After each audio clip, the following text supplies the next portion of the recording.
If you're watching this video on YouTube, remember, if you have a question, comment, or suggestion for me, you can post it on 3D Game Man, and the link is provided below. Hello again, I'm Rodney Reynolds from 3dgameman.com, and welcome to another video review. Today I'm looking at the NZXT Phantom 630 case. A great looking case box, but it is very large. It does have pictures as well as features and specifications about the product on it. They include a user's manual as well as a booklet showing their other products. Now on the left side panel there is a window, and on that window you can see that they have plastic. This is to protect the window, and actually there's plastic on the outside as well as the inside. Now there's no mistaking that this is a full tower case. It is super large, and it will be fantastic if you're installing all kinds of computer components inside, because it will give you a lot of space to work. Now the case is mainly comprised of plastic, steel, and mesh,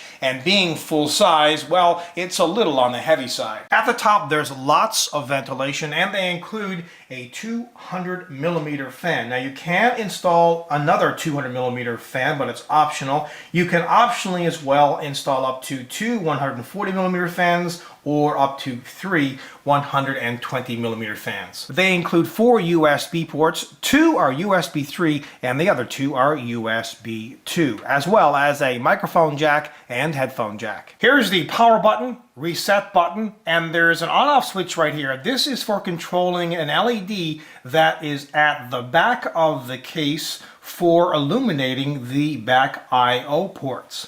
Here's a fan speed controller with 3 different speed adjustments. There are a number of status LEDs. 3 are for the fan speed controller, and there's also a couple of LEDs right here, one for power and hard drive activity. Now have a closer look at the I/O light in action. It's not too bright, but certainly bright enough to illuminate the I/O area at the back of the case. And you know what? This is a fantastic idea. At the front, there's a door. This door swings from the right side, and it cannot be repositioned to swing from the left side. They also include 4 5¼ drive bays and mesh drive bay covers, and these can be removed extremely easily.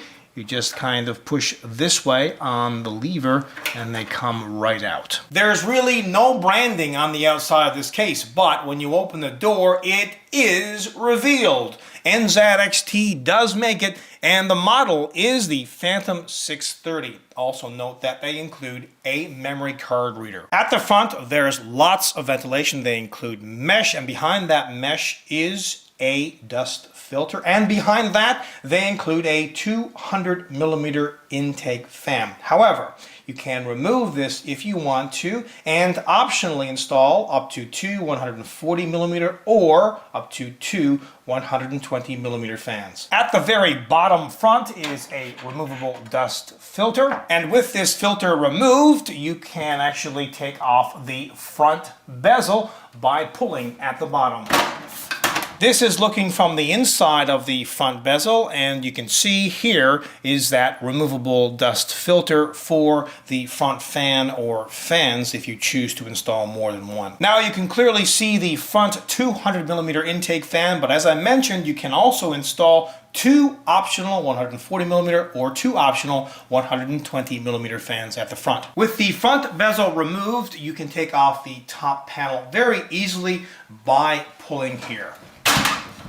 With the top panel removed, you can see the included 200mm exhaust fan, plus they have this very large dust filter here. This case has lots of water cooling potential. You can fit a 240 or 280 radiator at the top, no problem. The left side panel has a small window and a very large 200mm intake fan. They do include mesh here at the front as well, so lots of ventilation and a dust filter. Unlike the left side panel, the right side panel is plain. At the back of the case, they include a 140mm exhaust fan. Here's where the motherboard's I/O shield plate gets installed. Now I should also mention that you can install an optional 120mm fan here if you prefer. Extra ventilation, 9 ventilated expansion slots, and at the bottom is where a standard ATX power supply gets installed. As well, they include 4 thumb screws 2 on each side panel. Now they include all the materials needed for installing the motherboard. Also there's some cable ties, some screws for installing drives, and so on and so forth. This case fits extra large ATX, standard ATX, and micro ATX form factor motherboards. Now unfortunately the motherboard tray is not removable, but they do include a large hole on it for the cooler's retention plate, as well as lots of rubber grommeted holes for routing cables through. You can get lots of cables, by the way, behind the motherboard tray. Plenty of space back here. You know, get your cables out of your case. It not only looks good, but it also increases airflow inside the case. And there are also punch outs on the back of the motherboard, so you can use cable ties to attach them. Installing drives in the 5¼ drive base is a toolless operation. You simply flip this, install the drive, and then put it back into place. Installing 3½ drives is also a toolless operation. You can fit up to 6 3½ drives, but you can fit up to 8 2½ drives. You can fit 6 2½ drives here and 2 more behind the motherboard tray. Note that there are 3 drive compartments, and each of these can be removed. Looking from the right side, you can see the thumb screws that make it very easy to take off those drive cages. Also note how easy it is to install a 3½ or for that matter, a 2½ drive. You just pinch and pull, and for a 3½ drive, just kind of bend it, then install the drive and slide it back into place.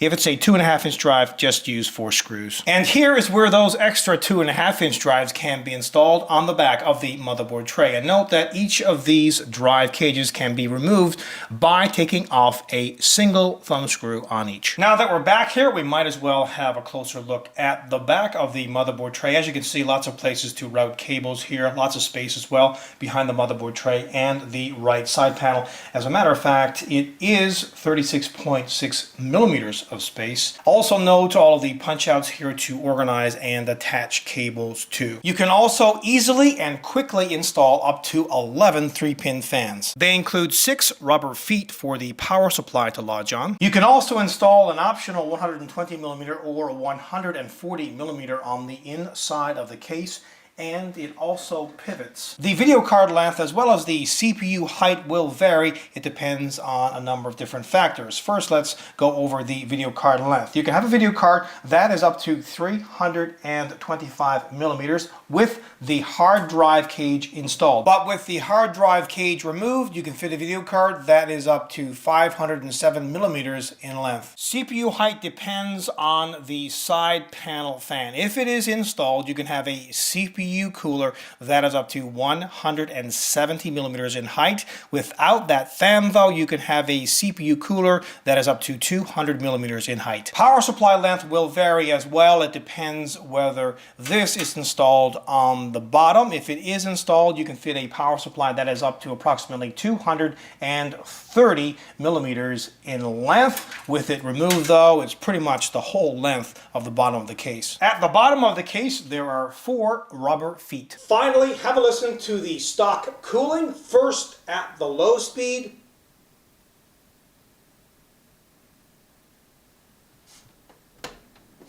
Medium speed.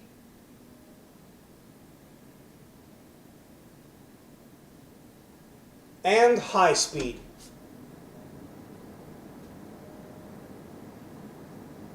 This case is really designed for the enthusiast or somebody who wants a lot of space to work and install all kinds of computer gear, including custom water cooling. This case is jam-packed full of fantastic features. I mean, there's lots of drive bays, plenty of fans included. You can install more. You can install custom water cooling, dust filters, lots of cable management holes. I mean, the list goes on and on and on. So if you are in the market for a full tower case, I would keep this one at the very top of your list. Overall, this is a 100% kick-ass product. Until next time, take care. I hope you enjoyed this video review, and please note that pricing for this product is available on the 3D Game Man video review page.